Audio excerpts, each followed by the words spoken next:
Bom dia, amados irmãos, amadas irmãs. Sempre é uma alegria para nós participarmos da mesa do Senhor, porque nós tocamos no seu amor e no seu cuidado por nós. Hoje nós vamos compartilhar Mateus 12, uma porção de Mateus 12, e o título da mensagem de hoje é: Senhor, quero ser um servo como tu. Nosso intuito nessa manhã é que juntos possamos tocar no coração de Deus, no coração do Senhor, e também ganharmos a revelação de como deve ser um coração de um servo de Deus. Isso é muito importante nos dias de hoje, porque nesses dias nós estamos pregando o Evangelho, nós estamos apacentando as pessoas, correto? Nós estamos cuidando de muitos.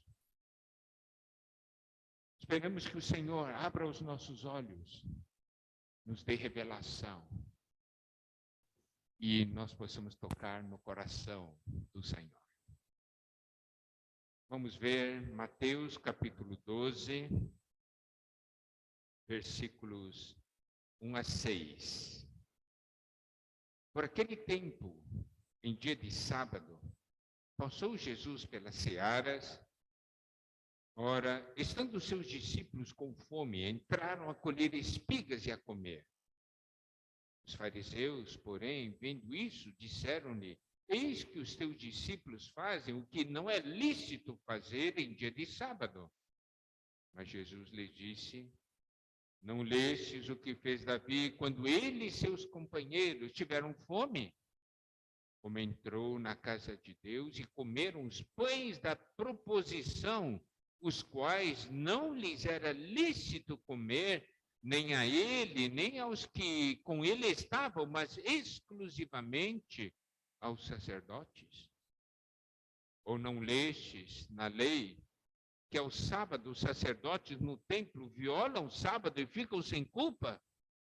Pois eu vos digo, aqui está quem é maior que o templo. E no versículo 8 diz: porque o Filho do Homem é Senhor do sábado. Agora nós vamos ler Mateus 12, versículos 9 a 13. Tendo Jesus partido dali, entrou na sinagoga deles. Achava-se ali um homem que tinha uma das mãos ressequida. E eles, então, com o intuito de acusá-lo, perguntaram a Jesus: é lícito curar no sábado? Ao que lhes respondeu: qual dentre vós será o homem que, tendo uma ovelha, e num sábado esta cair numa cova, não fará todo esforço tirando-a dali? Ora, quanto mais vale um homem que uma ovelha? Logo é lícito nos sábados fazer o bem. Então disse ao homem: estende a mão. Estendeu-a e ela ficou sã como a outra. Nós vemos aqui duas histórias que ocorreram no sábado. Em Lucas 6:1, nos diz o seguinte: aconteceu que num sábado, passando Jesus pelas searas, os seus discípulos colhiam e comiam espigas, debulhando-as com as mãos. Lucas, capítulo 6, versículo 6. Sucedeu que em outro sábado entrou ele na sinagoga e ensinava. Ora, achava-se ali um homem cuja mão direita estava ressequida. Então, Lucas nos mostra que essas duas histórias aconteceram no sábado, mas em sábados separados. Primeiro ocorreu num sábado e depois no sábado seguinte ocorreu a outra história. E nessas duas histórias relatadas, vamos voltar para Mateus, vamos relatar em Mateus, nós vemos, primeiramente, os discípulos com fome. Eles estavam com fome no sábado. E no outro sábado, nós podemos ver uma pessoa com uma mão ressequida. Aqui nós temos homens com necessidades. Que eram os discípulos, estavam com fome. Outro tinha um problema na mão. Primeiramente, vemos aqui os fariseus. E aí, esses fariseus estavam ali para olhar o que Jesus ia fazer. Eles estavam muito preocupados com regras. Eles estavam muito preocupados com doutrinas. E nós precisamos fazer uma pergunta. Quando Deus estabeleceu as leis, né? Quando Deus estabeleceu, nos deu sua palavra, qual era a preocupação de Deus? Eram regras ou era o homem? Aí é que está o ponto. Então nós podemos ver que esses fariseus falaram, o discípulo não pode comer. Os discípulos estavam com fome. Daí o Senhor Jesus citou Davi. Essa citação de Davi tem um significado. Por quê? Davi foi alguém que mudou a era. Até Davi era a era do sacerdócio. Os sacerdotes é que tinham a palavra final. Mas a partir de Davi foi instituída a realeza. E a liderança passou aos reis. Está vendo? Porque Davi introduziu o reino. Então, o Senhor Jesus, quando ele estava falando, ele se comparou com Davi. E ele falou o seguinte, em outras palavras, quando ele citou Davi, o significado espiritual disso é o seguinte: eu vim para mudar uma era.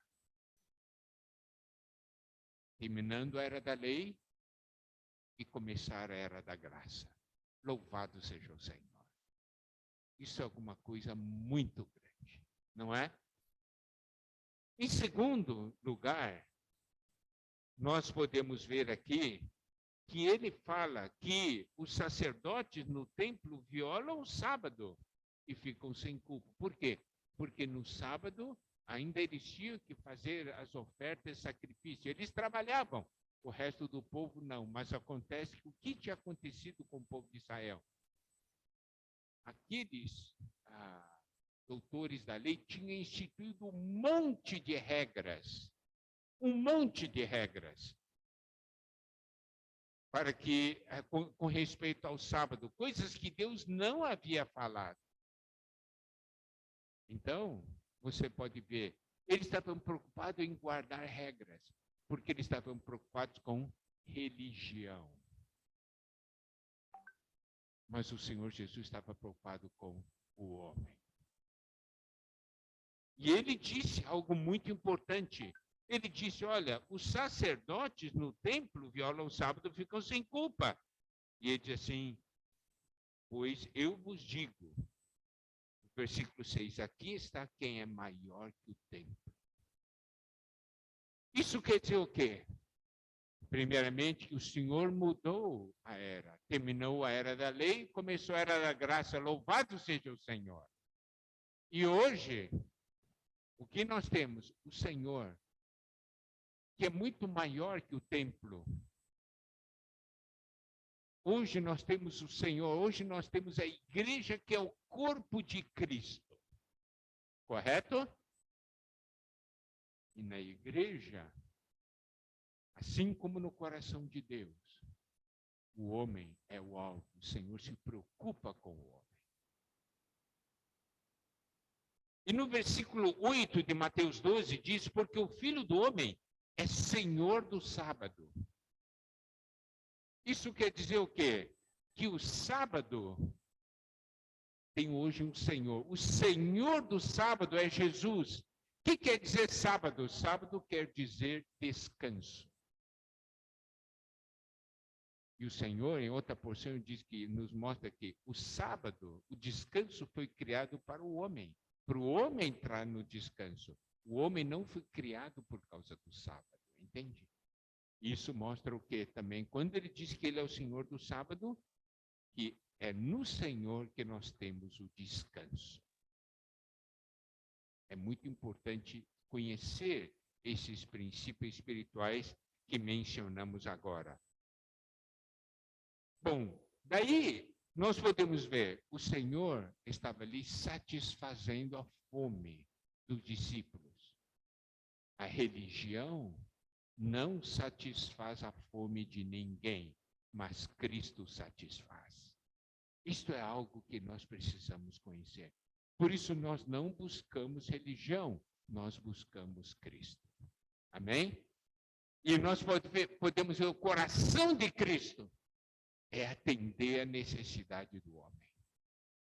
Aí nós temos aquela história do homem da mão ressequida, porque já não podia mais mover a mão, né? Mão seca.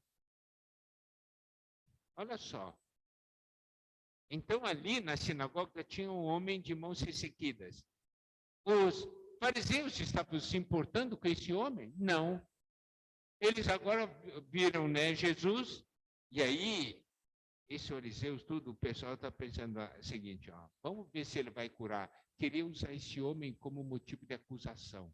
Não tinha nenhuma preocupação pelo homem. Aí o Senhor fez uma pergunta a eles: qual dentre vós será o homem que, tendo uma ovelha num sábado, esta cair numa cova, não fará todo esforço tirando-a dali? Ora, quanto mais vale um homem que uma ovelha? Logo, é lícito nos sábados fazer o bem. Então, o Senhor mostrou uma coisa. Se você tem uma ovelha, e essa ovelha cai numa cova no sábado, você vai ou não vai tirar, vai ou não vai salvar a ovelha? Certamente que sim, essas pessoas iriam. Então, nós podemos ver, os religiosos estão mais preocupados com suas coisas do que com as pessoas. Daí o Senhor diz, é lícito nos sábados fazer o bem. Daí o Senhor curou essa pessoa da mão ressequida, de estende a mão. Estendeu e ela ficou sã como a outra. A pessoa não podia estender a mão, né? Mas o Senhor deu ordem, estende. Daí estendeu e já curou. Bom, aí entra um princípio muito importante que nós precisamos conhecer, que está em Mateus 12, 7. Mateus 12, 7. Mas se vós soubesseis o que significa misericórdia quero, e não holocaustos, não teríeis condenado inocentes. Aqui o Senhor abre o seu coração. Nós muitas vezes estamos preocupados em fazer muitas coisas pelo Senhor. Preocupamos com holocaustos. Mas o que o Senhor disse, misericórdia quero, não holocausto. Significa o quê? Eu não quero que você faça muita coisa para mim. Eu quero que você tenha misericórdia dos homens. Eu quero que você tenha o amor pelos homens. Eu quero que você se preocupe com os homens. Você se preocupe em fazer muita coisa para mim, mas eu quero que você se preocupe em salvar as pessoas. Esse é o coração do Senhor. Eu quero misericórdia. Eu tenho misericórdia para com o homem. Eu quero que você também tenha misericórdia para com o homem. E aqui nos mostra de uma maneira muito clara. O Senhor disse assim, não ter misericórdia quero e não holocaustos, e não teríeis condenado inocentes. Está vendo? Quando nós estamos preocupados com religião, nós condenamos inocentes. Mas quando nós somos um com o coração do Senhor, nós temos um coração de misericórdia. E esse coração de misericórdia é muito importante. O valor do coração de misericórdia, você quer saber? Vamos ver, Miqueias, capítulo 6, versículos 6 a 8. Tá bem? Miqueias 6, versículos 6 a 8. Diz o seguinte: com que me apresentarei ao Senhor e me inclinarei ante o Deus excelso? Virei perante ele com holocaustos, com bezerros de um ano? Agradar-se-á o Senhor de milhares de carneiros, de 10.000 ribeiros de azeite? Darei o meu primogênito pela minha transgressão, o fruto do meu corpo pelo pecado da minha alma? Ele te declarou, ó homem, o que é bom e o que é que o Senhor pede de ti, que pratiques a justiça e ames a misericórdia e andes humildemente com o teu Deus. Está vendo? Se eu dizer, eu não quero milhares de carneiros, 10.000 ribeiros de azeite, eu não quero isso. Eu não quero que você sacrifique seu primogênito. Eu quero que você seja justo, ame a misericórdia e ande humildemente comigo. Então você pode ver o valor da misericórdia. Esse é um coração do Senhor. Amém? Agora, vamos ver também Marcos, capítulo 12, versículo 33. Marcos 12, 33. E que amar a Deus de todo o coração, e de todo o entendimento, e de toda a força, e amar ao próximo como a si mesmo, excede todos os holocaustos e sacrifícios. Nós podemos tocar aqui no coração de Deus, no coração do Senhor. O Senhor se preocupa com o ser humano. Isso quer dizer, em primeiro lugar, Ele se preocupa com você. Isso é uma boa notícia para todos nós. O Senhor se preocupa comigo. Se preocupa também com as pessoas ao meu redor. E Ele quer me usar para cuidar das pessoas ao meu redor. Para eu ter misericórdia das pessoas ao meu redor. Está vendo? Isso é o que está no coração de Deus. E aí, em Mateus 12, versículos 15 a 21, vem uma parte que eu considero espetacular. Marcos 12, versículos 15 a 21.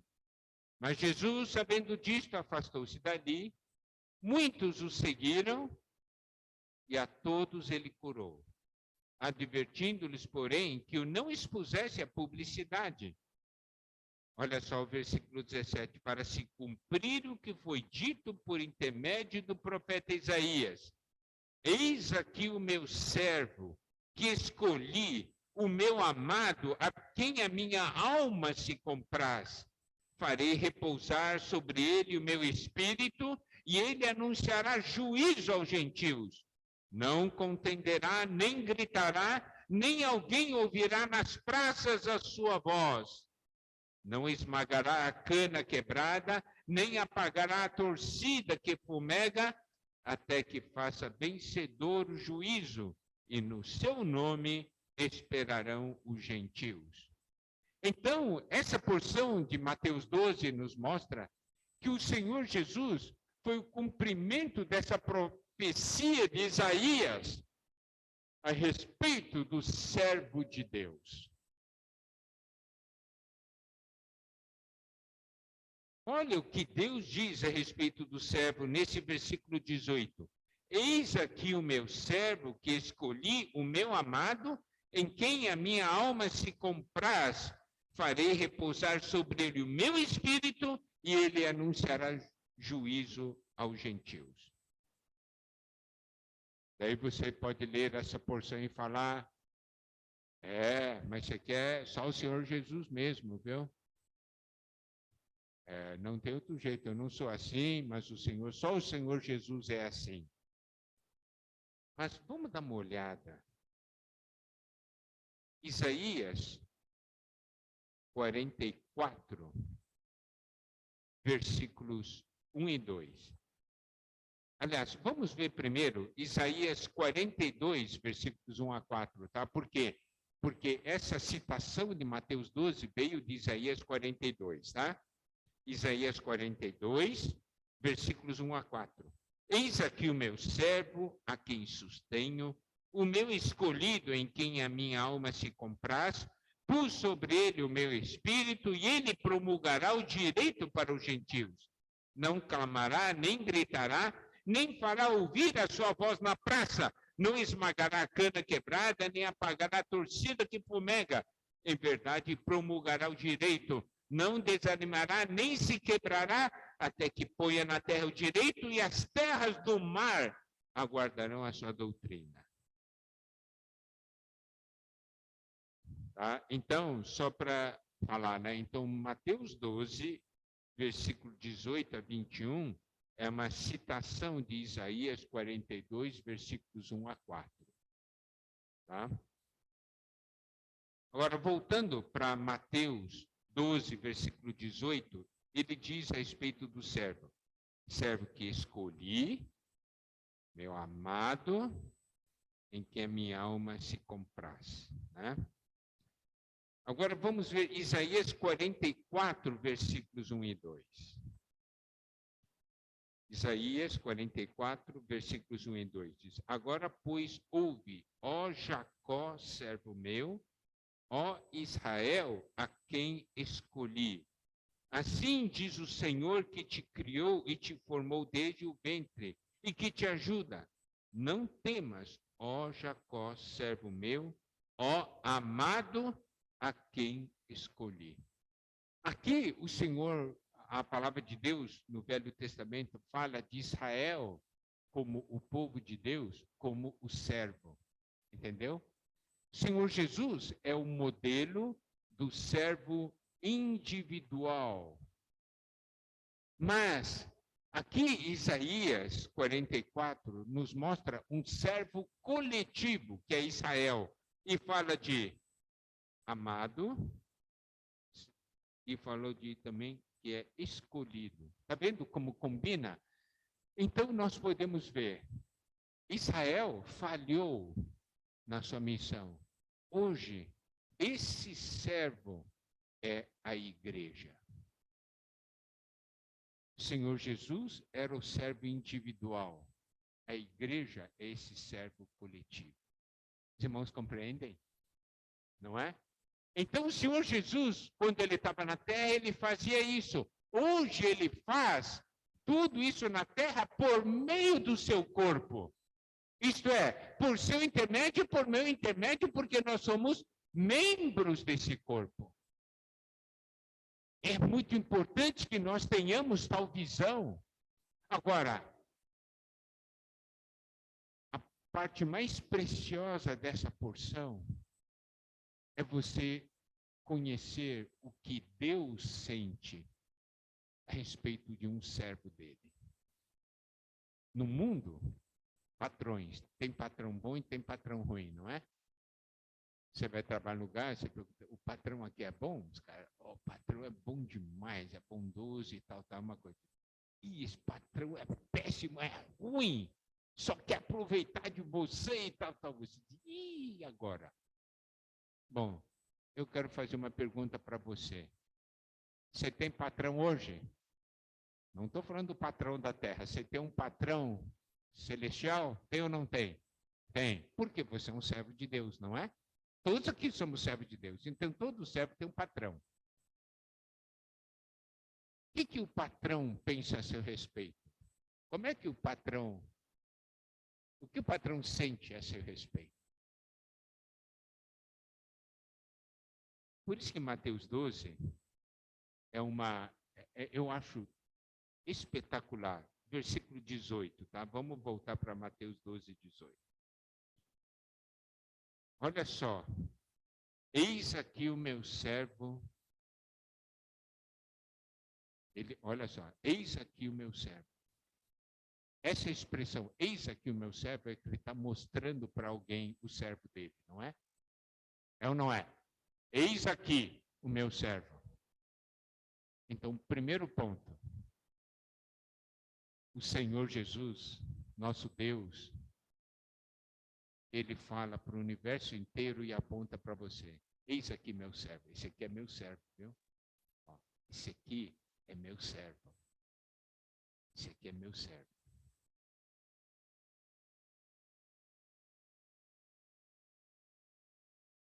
Ó, no mundo, ninguém dá importância para o servo.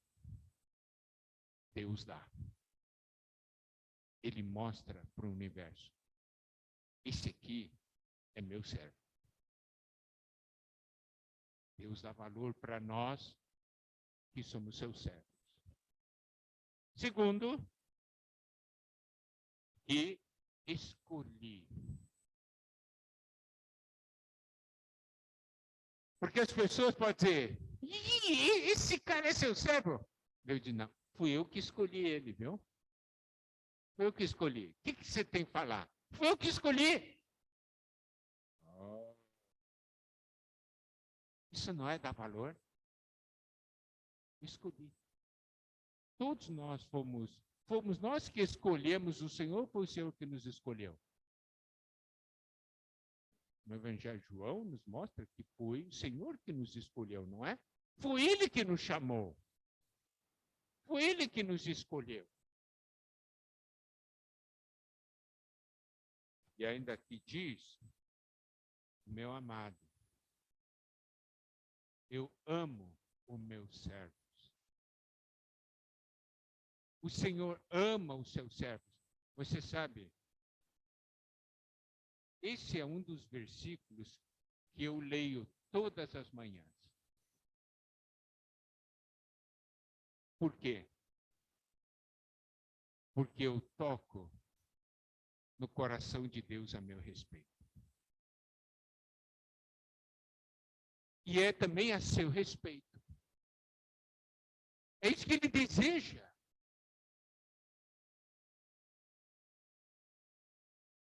Em quem a minha alma se compraz. Deus diz, eu tenho prazer nele. Você sabe, quando a gente lê isso aqui, eu não mereço, eu faço tanta coisa errada. Não é assim? Mas é o coração do Senhor. Você faz coisa errada, mas você também faz coisa certa. Correto? Eu sei a sua situação. Você está comigo.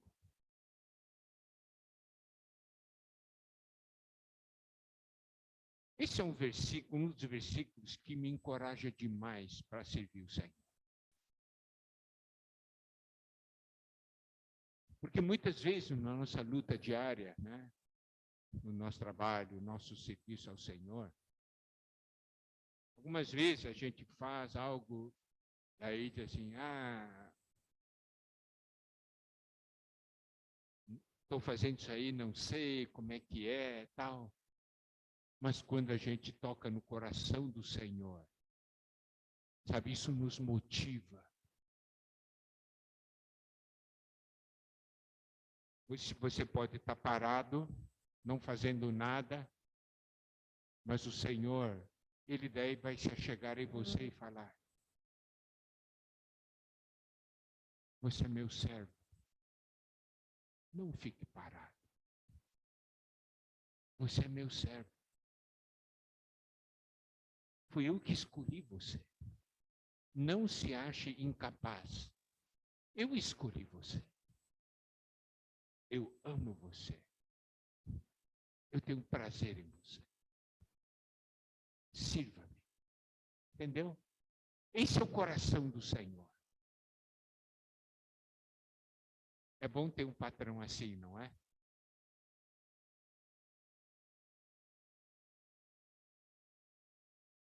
E aí, você pode ter sentido uma coisa. E aqui no versículo 18, na continuação diz, farei repousar sobre ele o meu espírito e ele anunciará juízo aos gentios. O que isso quer dizer?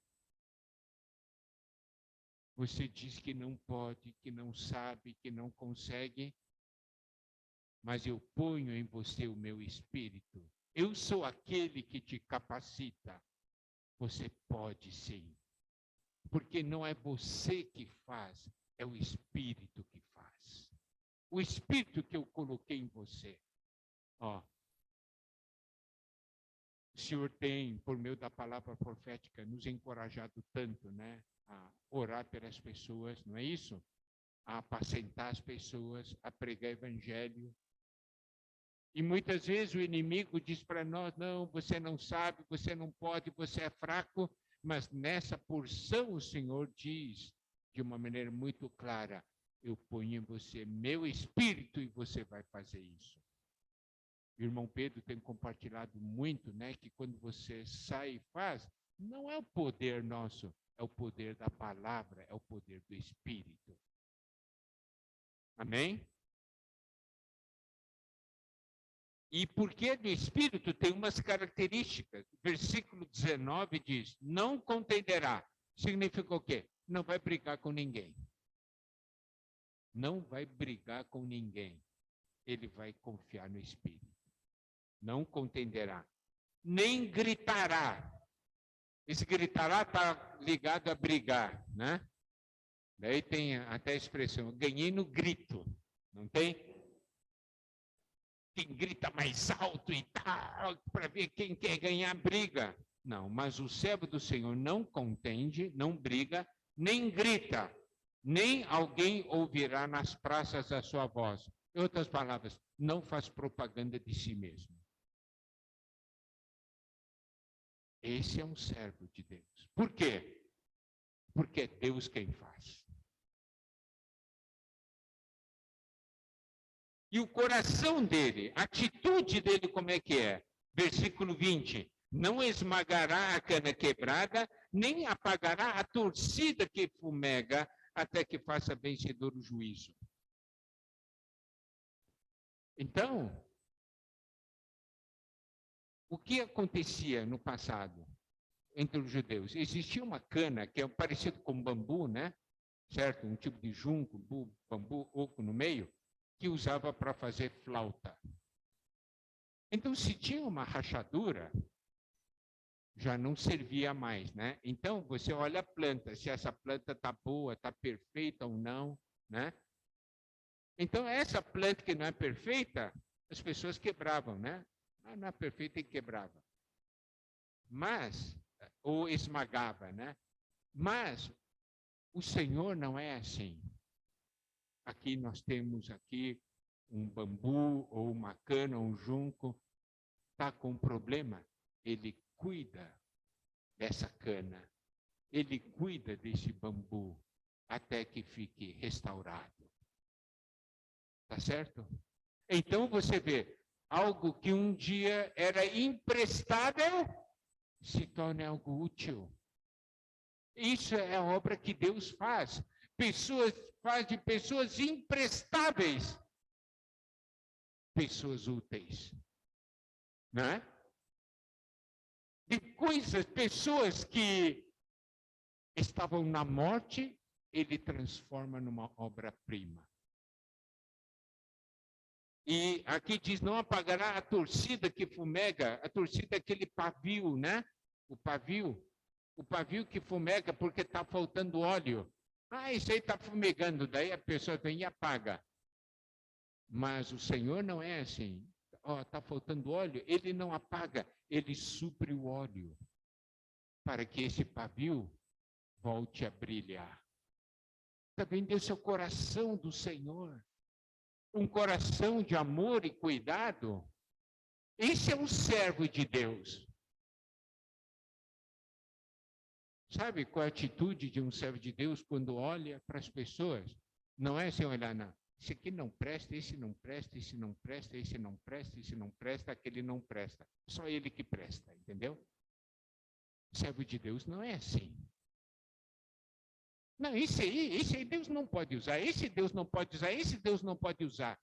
Agora, ele não percebe que ele mesmo era alguém inútil. E que se ele continuar com essa atitude, Deus também não pode usá-lo. Qual que é a atitude do Senhor? Qual que é o coração do servo de Deus? Diz assim, aqui está alguém considerado imprestável, mas Deus vai restaurá-lo. Eu vou cuidar dele. Está vendo? Esse é o coração de um servo. Efésios 2, versículo 10, nos mostra que ele faz de nós uma obra-prima. E é importante que a gente perceba, olha aqui, o Senhor chamando a atenção aqui, eis aqui o meu servo. Ele está chamando a atenção de todos para o servo dele. Esse aqui é meu servo. Então, vamos ver um outro ponto que eu considero muito importante. Tá? Vamos falar de um artista. Digamos, um artista que, por exemplo, ele vai pintar um quadro. E ele pinta um quadro, e aquele quadro é maravilhoso. Todo mundo olha e diz assim, uau, que artista maravilhoso. Não é isso? Então, a obra de Deus tem assim, Deus nos usa, mas a glória é para Ele. Todo mundo olha para Ele, certo? Para a obra dele. E fala, que artista maravilhoso que é Deus. Olha o que Deus é capaz de fazer. Mas se eu sou o servo usado por Deus para isso, é que nem aquele artista, pintor que diz assim, ele pega um pincel e diz, se eu não tivesse um pincel tão bom, eu não teria pintado esse quadro. Compreendeu? Olha que pincel bom eu tenho. Ou um escultor. Todo mundo diz, olha que escultura maravilhosa, falando para esse escultor, que artista maravilhoso você é. E ele diz assim, eu pude fazer isso graças a esses instrumentos que eu tenho em minha mão. Esses instrumentos são bons. Todo movimento que eu fazia, esse instrumento me acompanhava e produzia exatamente aquilo que eu queria. Você entende o que essa figura? Quando Deus aqui, eis aqui o meu servo. Deus, em outras palavras, é o seguinte, ó. Deus usa você e as pessoas. Aleluia, Deus salvou aquela pessoa. E Deus diz, eu salvei aquela pessoa porque tive um servo obediente e fiel. E quando pedi para ele falar, ele falou. Entendeu?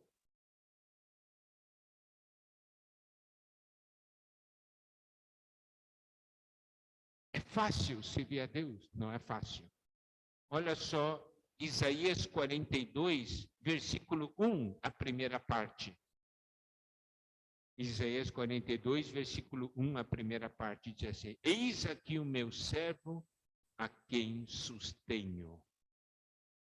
Deus é que sustenta o servo. Sabe?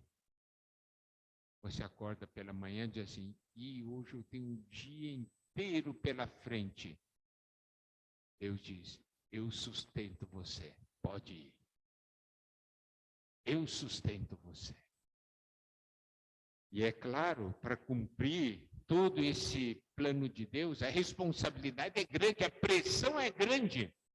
E olha, Isaías 42, versículo 4, a primeira porção. Não desanimará, nem se quebrará.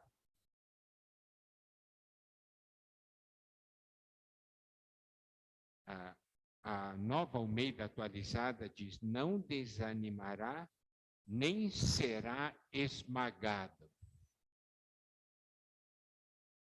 Algumas vezes, quando nós temos responsabilidades e precisamos levar adiante, a gente diz assim, esse peso está me esmagando, não é verdade? Nós não falamos isso? Nós falamos. Mas aqui diz o quê? Aqui diz, não desanimará. Um servo de Deus não desanima. Segundo, um servo de Deus não será esmagado. Por quê? Porque é Deus quem o sustenta e lhe dá força.